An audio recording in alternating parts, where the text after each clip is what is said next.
Hey guys, welcome to HipHughes History. We're hitting you up with another election, this time the very first one. That's right, guys, 1788, 1789. What a weird election this is going to be. George Washington, you're coming after us, and it's going to be unanimous. So what are we waiting for? Giddy up for the learning. Let's go get her done right now.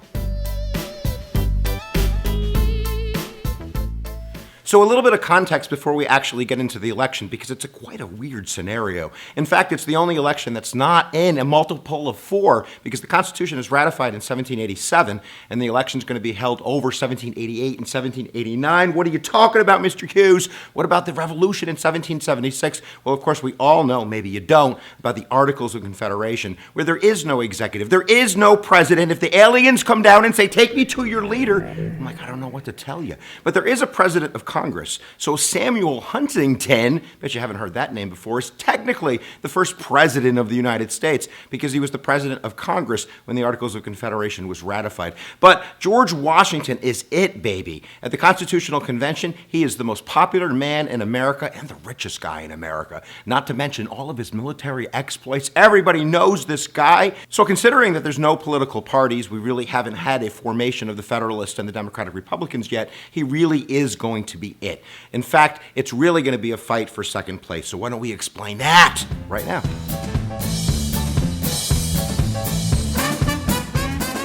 The only election not held on one day. It actually starts on December 15th of 1788 and rolls all the way to January 10th, 1789. So if you're ever on Jeopardy and the question is, which election wasn't held in a multiple of 4? It's the first one because the Constitution was still being ratified. Looking at that electoral map, it's unanimous, the only unanimous election, with George Washington receiving all 69 electoral votes from the 10 states that cast electoral votes. What are you talking about, Mr. Hughes? It's 13 states.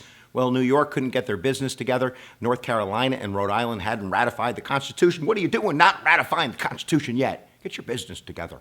And in fact, 4 states, South Carolina, Connecticut, Georgia, and New Jersey, didn't even have a popular vote to cast their electors. So it's not a whole bunch of direct democracy that's going on. The real contest, like we said before, was for second place. But we mentioned it before, we don't have the 12th Amendment, which means that electors cast 2 votes. And Hamilton was spreading a rumor that the anti-feds were up to no good, that Patrick Henry and his boy George Clinton, governor of New York, 2 anti-feds, were going to hijack the election, so they made sure to chop up the other ballot, and that ended up, like we said, becoming John Adams with 34 electoral votes, so he becomes the vice president. We all know that Washington's going to serve 2 terms, step down. Adams is going to take it in 1796, and then our boy TJ's coming to town in 1800, but that's for other election video lectures.